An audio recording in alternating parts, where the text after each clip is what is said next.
सुजात आंबेडकर यांनी या निवडणुकीदरम्यान एक मोठा आणि खळबळजनक दावा केला, ज्या दाव्यामुळे राजकारणात एक नवीन चर्चा आता रंगू लागली आहे।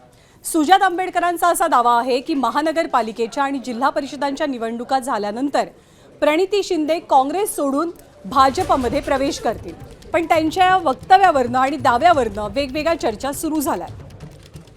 प्रणिती शिंदे लवकरच भाजपत जातील आणि तोपर्यंत सेटिंग करून त्या भाजपला निवडून आणतील अशी डील प्रणिती शिंदे आणि फडणवीसांमध्ये झाल्याचा दावा सुजात आंबेडकरांचा आहे। मात्र काँग्रेसने आंबेडकरांचे हे सगळे मुद्दे फेटाळून लावलेले आहेत, त्यामुळे प्रणिती शिंदेंची पुढची राजकीय वाटचाल नेमकी कोणत्या वळणावरती जाते हे येत्या काळात स्पष्ट होणार आहे। प्रणिती शिंदे यांनी सुद्धा स्वतः या संदर्भात एक ट्विट करत हे सगळे दावे फेटाळून लावले।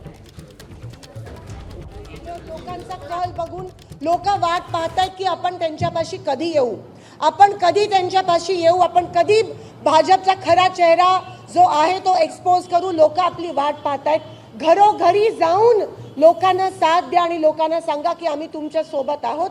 या भ्रष्ट भाजपला आपल्याला सोलापूरमधून खतम करायचं आहे हे लोकांना सांगून हे वचन घेऊन आज आपण या इलेक्शनला सामोरी जातोय। एवढंच या ठिकाणी सांगते।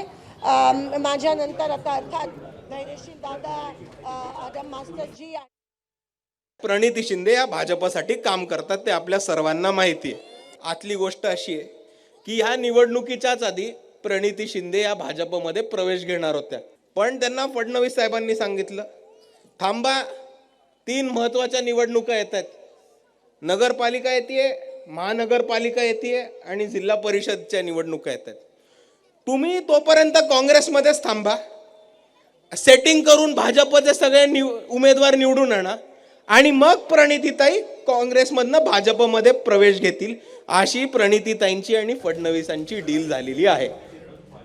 तर आता काही मिनिटांपूर्वीच प्रणिती शिंदे एका जाहीर सभेमध्ये बोलत होत्या। भ्रष्ट भाजपला सोलापूरमधनं संपवून टाकायचंय असा एक प्रकारे पण त्यांनी केलाय सभेतनं बोलताना। दरम्यान सुजात आंबेडकरांचा जो दावा आहे, सुजात आंबेडकरांचा दावा सुद्धा प्रणिती शिंदेंनी इंस्टाग्राम स्टोरीच्या माध्यमातून खोडून काढलेला आहे। त्या काय म्हणाल्या आपण पाहूया। प्रणिती शिंदे असं म्हणतात की जनमानसामध्ये संभ्रम निर्माण करणारं वक्तव्य आहे हे, जे विरोधकांना मदत करत असतं। याचं भान मित्रपक्षानं ठेवावं। विधानसभा आणि लोकसभेच्या निवडणुकीत सुद्धा अशा अफवा पसरवल्या गेल्या। अशा अफवांना बळी पडू नका। संविधानाच्या उरावरती बसू पाहणाऱ्या धूर्त शत्रूशी आपली लढाई असल्याचं प्रणिती यांनी म्हटलंय। अशी बेलगाम विधानं करून आपली लढाई कमकुवत करू नका, अशी इंस्टाग्राम स्टोरी शेअर केली आहे प्रणिती शिंदेंनी आणि सुजात आंबेडकरांना थेट उत्तर दिलंय।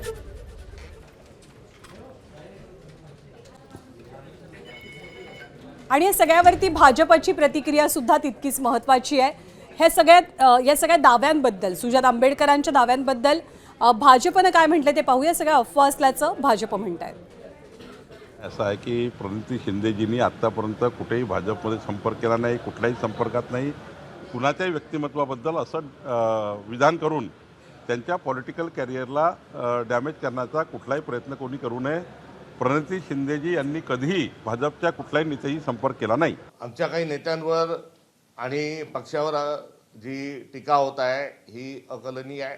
आज मुळात संविधानाचं संरक्षण आणि संवर्धन हा मुद्दा घेऊन वंचित आणि काँग्रेससोबत चालली पाहिजे, ही काळाची गरज आहे, तो आजचा युगधर्म आहे आणि मोठ्या प्रमाणावर संविधानवाद्यांची तशा प्रकारची भावना आहे आणि त्या भावनेचा आदर हा दोन्ही पक्षांनी ठेवला, हे शुभ संकेत आहे। मात्र यामध्ये काँग्रेसचं काय चुकतंय आणि काँग्रेसच्या संदर्भामध्ये त्यांची वोट बँक किती किंवा आमच्या नेत्यांच्या संदर्भामध्ये कुठेही टिप्पणी करण्याची आवश्यकता नाही।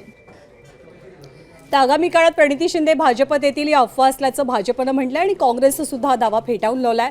पण लोकसभेची निवडणूक असो, विधानसभेची निवडणूक असो, प्रत्येक वेळेला प्रणिती शिंदे यांच्या भाजपच्या प्रवेशाच्या चर्चा रंगलेल्या आहेत।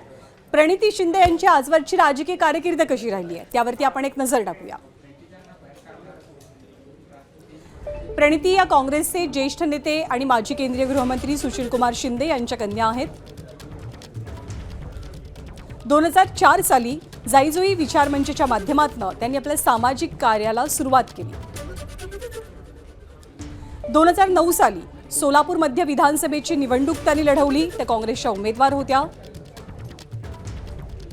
तत्कालीन आमदार नरसय्या आडम यांचा पराभव करत प्रणिती आमदार बनल्या. 2014च्या मोदी लाटेत सुद्धा प्रणिती शिंदे यांनी सोलापूर मध्य विधानसभा मतदारसंघातनं मोठा विजय मिळवला.